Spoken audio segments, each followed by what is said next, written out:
ગાંધીધામ તાલુકાના કેટલાય ગ્રામ્ય વિસ્તારોને નવી રચાયેલી ગાંધીધામ મહાનગરપાલિકામાં સામેલ કરવાના નિર્ણય પર ભારે વિવાદ સર્જાયો છે.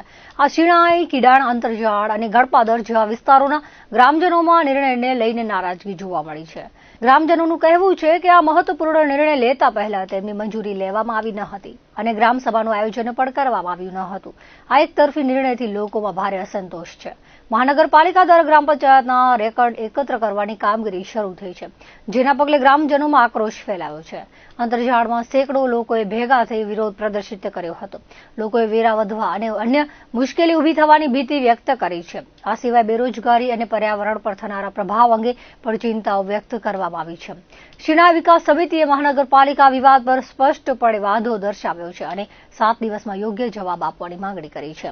ગ્રામજનો દ્વારા ચેતવણી અપાઈ છે કે જો યોગ્ય નિર્ણય નહીં લાવવામાં આવે તો કોર્ટની કાર્યવાહી હાથ ધરવામાં આવશે. અન્ય ગ્રામ્ય વિસ્તારોમાં પણ વેરા અને લાઇટ બિલ વધવાના પ્રશ્નો પર લોકોમાં અસંતોષ ફેલાયો છે.